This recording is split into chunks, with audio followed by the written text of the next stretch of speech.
the 2023 Tennessee Senior Olympics swimming, Franklin, Tennessee. Incredibly organized and run event. The swimming every year, the people that run it from Tennessee are just so friendly and helpful, and it always comes off extremely well organized.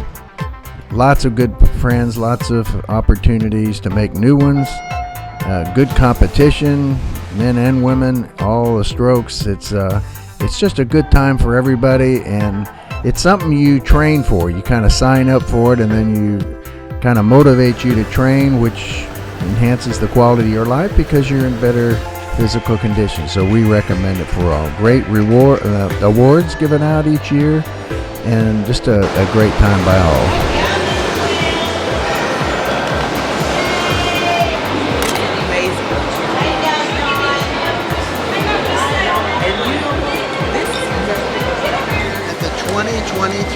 Tennessee final Senior Olympics with Jim Dickerson. Jim Dickerson, and Jim has some really interesting information to pass on. Jim, you told me when we were talking that you just went through a whole bout with cancer and chemo, and by looking at you, that's the last thing you think of. You look like 100% in shape. But tell us about that story. Yeah, so thanks, John. So it was just about a year ago, the end of June of last year. I found out several years ago I had chronic lymphocytic leukemia, CLL, and they monitored for a while, and the numbers started going the wrong direction. So I started the chemo IV drip end of June of last year, and that went through November. And then I also had to take oral chemo through probably about 3 weeks ago. So I had about 11 months of total of that. So now this is my first meet with the Tennessee Olympics, and trying to get my shape back, and just enjoying the camaraderie that's out here, and having a little bit of fun, and learning what I have to work on in the future. Winning a few medals too. Yeah, a couple of them so far. Yeah. Great. Well, would you say that the fact that you were in shape made a difference to go through what you had to go through? I think it made a world of difference. I'm at a local YMCA in Knoxville, Tennessee, and I had all my friends there pulling for me, praying for me. I think that support and my attitude, I just went into this like, okay, this is a challenge. I'm going to get through this, and I tried to work out as much as what I could all through it, and which was tough. But now, just here recently, I feel like I can get back into a regular routine here and do some things.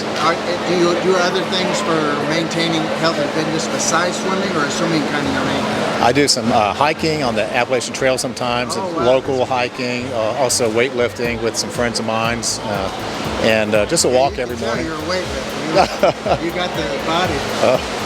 Thanks. And what would you say to that person that just, they've been sedentary for many years and they just don't think they can get involved in something? I think that everybody can do it if they want to. Find a good support group, a local club or something, kind of hold you accountable, and they're all your friends. So they're praying for you. They're your friends, and you can have a good time with them and get away from whatever's on your mind and just have fun and cut up with them. So I think anybody, even if you've been sedentary for a long time, you'll find that after you put a few weeks into working out and exercise, you're going to start feeling better about yourself. And along the way, you'll make some good friends too. Yeah, that's so important, that kind of motivation you get from it.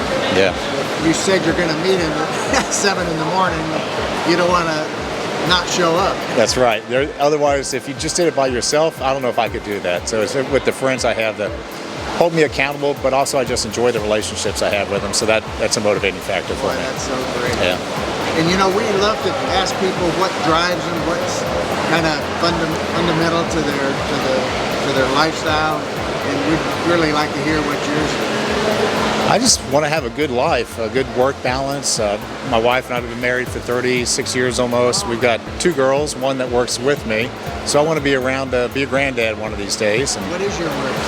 I'm a financial advisor with Edward Jones. So, okay. And before that, I was in the military for 20 years in the Air Force. Yeah. That's fantastic. And your spiritual beliefs, what kind of things So I'm a Christian. I'm a Methodist, born and raised that. So is my wife here, and we go to Sunday school class. Probably binds me the most with a church. I've got friends that have had for probably close to 20 years here now through our Sunday school class, and again, it's just another group of people that you can have a good time with and share your life together with. Yeah, so Jesus Christ in the Bible says He's the way, the truth, and the life, and no one comes to the Father but through Him. Right. So there's no plan B. There is no plan B. Yeah. Everybody wants alternate plans. That's right. Yeah. Christianity is one way. I'm not smart enough to come up with a plan B. So. Right. Me either. I love it. Well, so you were kind of raised in the church. Yes. And it's played a pretty important role in your life. It has, yeah. Our entire lives, we have done that, and I'm not very good on maybe preaching or anything to people, but I remember sitting in church one day. This is probably about 15 years ago, and I said one of the things that I think I am fairly decent at is helping educate other people and making the right financial decisions, at least. Right. So if I can help them, then they can go off and do good, so to speak, throughout, and kind of have a multiplying effect with it all. So, yeah. That's so great. Anything else you'd want to say to that person out there listening to your story, hearing how you went through some obstacles, obviously, but you maintained an attitude and you're at the other end of it? I think Jesus Christ helps you get through that, along with those relationships that you've also built along the way, and just your attitude. So just trusting in Jesus that things will work out, and just try to have a good time with life. Try to find a good work-life balance. So I enjoy that. We don't always know why circumstances happen the way they do, but we trust His sovereignty, and Right.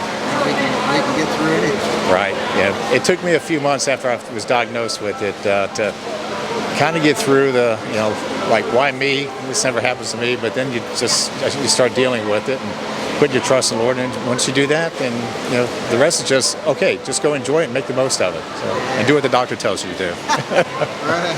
Yeah. Well, that's great. I tell you, that's an encouragement, and I'm sure it'll be an encouragement to many others. And we just thank you for your time. Thanks, John. Appreciate it.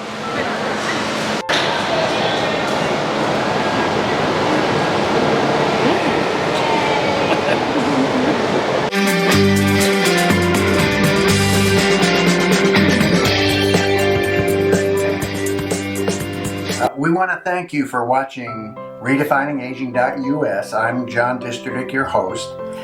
And our goal for the series is pretty simple. We just want to enhance the quality of people's lives. So if you know of an event that you think would be one for good for us to cover, please fill out the form on our website, and not only the event and what it is, where it is, when it is, and if there's a person you know that you think would be a good person for us to do a testimony on in some event, please let us know. And if you want a fuller description of my testimony, you can either go to johndisterdick.com and look under ministry, or you can go here at redefiningaging.us. We appreciate your viewership. God bless, and hope to see you on more shows.